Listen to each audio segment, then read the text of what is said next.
कल की कक्षा में हमने शब्द विचार पढ़ा था, जिसमें हमने जाना था शब्द किसे कहते हैं, वर्णों के सार्थक समूह को शब्द कहते हैं। फिर हम जाने थे कि पद किसे कहते हैं, वाक्यों में प्रयुक्त जो शब्द होते हैं उसे पद कहते हैं, वाक्यों में प्रयुक्त शब्द को पद कहते हैं। फिर हम शब्दों का वर्गीकरण जाने थे, जिसमें हमने जाना था कि शब्दों को 5 भागों में वर्गीकृत किया जा सकता है। पहला जो था स्रोत तथा उत्पत्ति के आधार पर, दूसरा रचना के आधार पर, तीसरा प्रयोग के आधार पर, विकार के आधार पर तथा अर्थ के आधार पर। कल की कक्षा में हमने स्रोत के आधार पर शब्द के भेद पढ़े थे, जिसके 4 भेद होते हैं, तत्सम, तद्भव, देशज, विदेशी।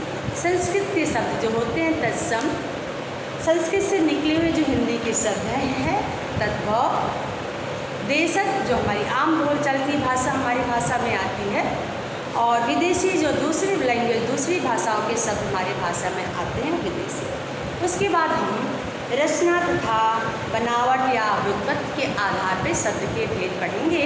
इसके आधार पर शब्द के 3 भेद होते हैं।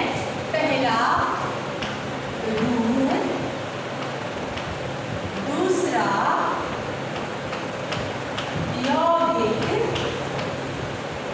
तथा तीसरा यौगिक रूढ़।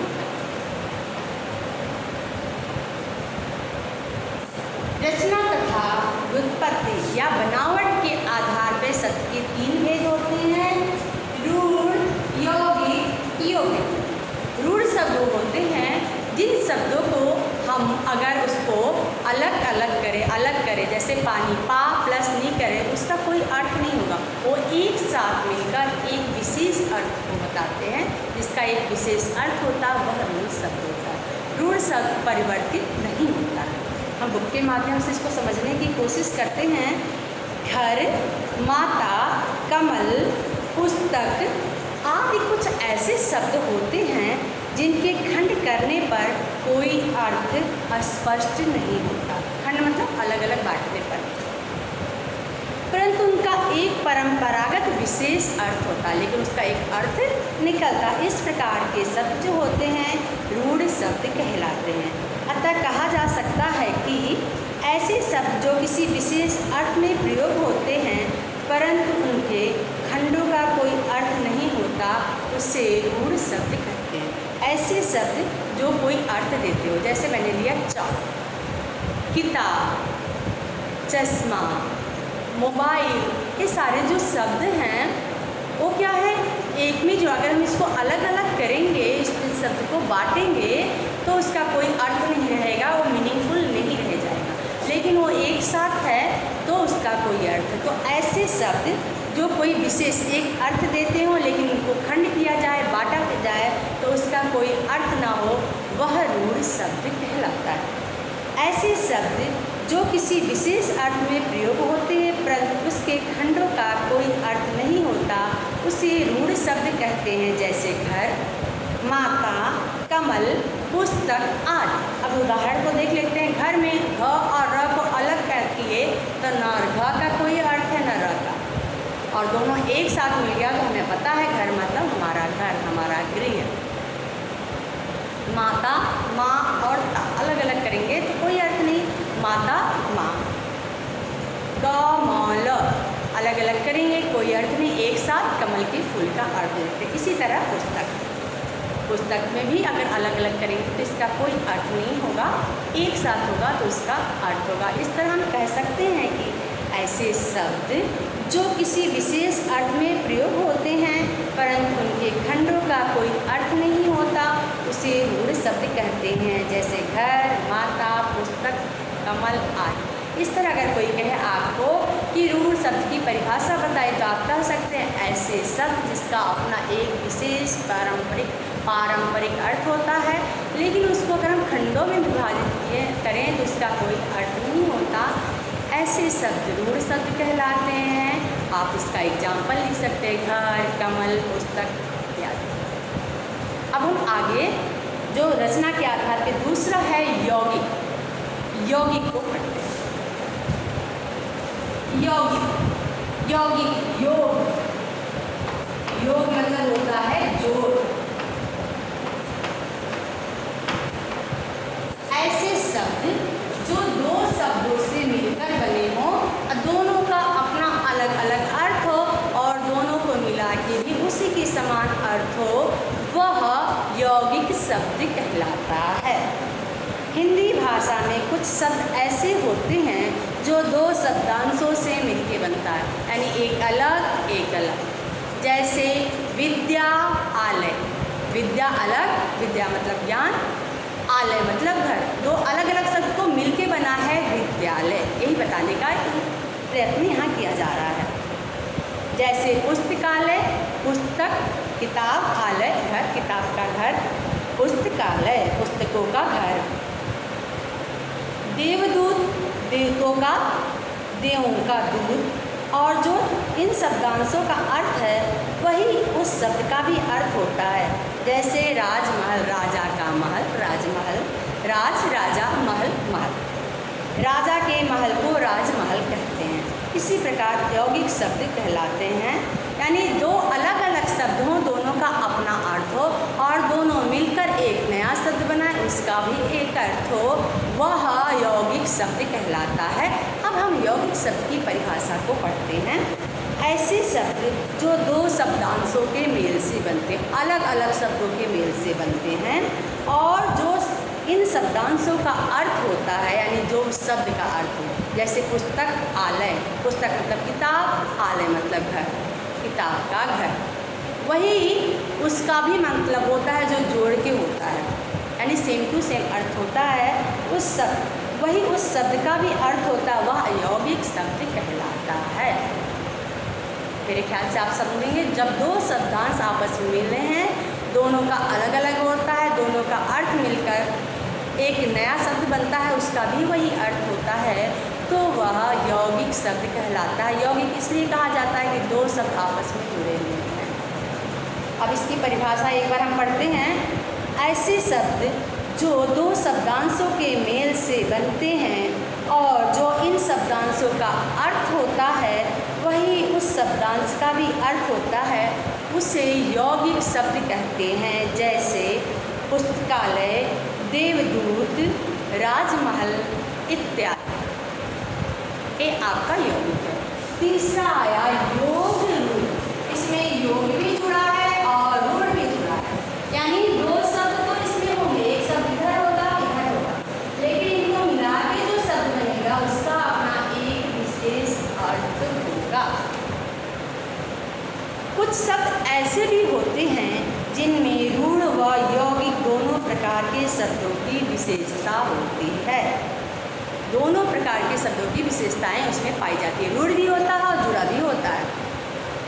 अर्थात यौगिक शब्दों के समान उनके सार्थक खंड किए जा सकते हैं, यानी उनको अलग अलग बांटा जाए तो उनका अर्थ तो होगा, तथा रूढ़ शब्दों के समान उनका एक विशेष परंपरागत अर्थ भी होगा।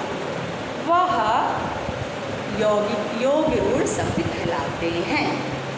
अब हम यहाँ देखते हैं योग रूढ़ शब्द का एग्जाम्पल। जैसे पंकज, पंक प्लस ज, पंकज। पंकज में दो शब्द है, पंक मतलब कीचड़, पंक माने कीचड़, पंक मतलब होता है देखिए कीचड़, और जो मतलब जन्म लेने वाला, जन्म जो कीचड़ में जन्मता है, अर्थात पंकज। कीचड़ में बहुत सारी चीज़ें जन्मते हैं, फिर पंकज ही नहीं जन्म लेता है, लेकिन एक विशेष अर्थ में दिया गया है कीचड़। पंक मतलब कीचड़, जन्म, यानी दोनों का अलग अलग अर्थ है, लेकिन एक इसका विशेष अर्थ है। एक और एग्जाम्पल में देती हूँ, गजानन। गजानन गणेश भगवान को कहते हैं। गणेश भगवान का एक नाम गजानन है, लेकिन इसको हम अलग अलग करेंगे, इसका अर्थ निकलेगा। गज मतलब हाथी, आनंद मतलब मुंह,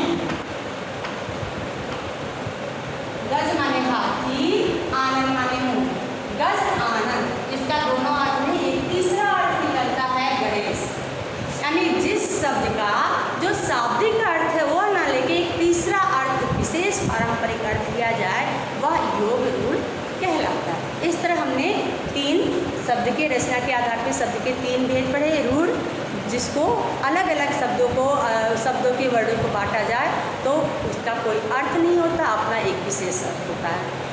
यौगिक वो शब्द होते हैं जिन शब्दों को दो शब्द मिलकर अलग अलग 2 शब्द मिलकर एक नए शब्द बनाते हैं। उन दोनों शब्दों का जो अर्थ होता है शब्द के जुड़ने के बाद ही वही अर्थ होता है। तीसरा है योग रूढ़, उसमें 2 शब्दांश होते हैं लेकिन उसका एक तीसरा लाक्षणिक, जैसे मैंने बोला जटाधारी, जटा मतलब जट, धारी मतलब धारण करना, लेकिन जटाधारी अर्थात शंकर भगवान को हम बोलते हैं। तो तीसरा एक विशेष अर्थ आ रहा है तो यह योग रूढ़ शब्द होगा।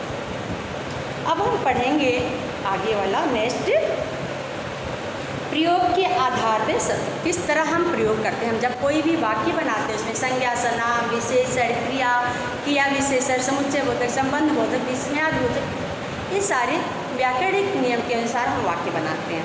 तो जो शब्द मिलकर वाक्य बनते हैं, प्रयोग किए जाते हैं, लिखने के लिए जिस तरह प्रयोग किए जाते हैं वो प्रयोग के आधार पर शब्द के 8 भेद होते हैं। संज्ञा, सर्वनाम, विशेषण, क्रिया विशेषण, संबंध बोधक, समुच्चय बोधक, विस्मयादि बोधक और संबंध बोधक, विस्मयादि बोधक, क्रिया विशेषण, क्रिया विशेषण, सर्वनाम और संज्ञा।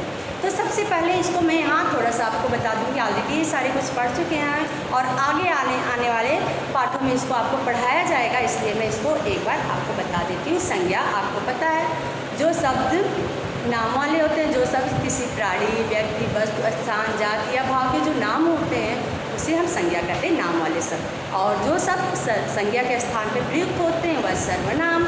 विशेषण, संज्ञा या सर्वनाम की विशेषता बताने वाले शब्द विशेषण।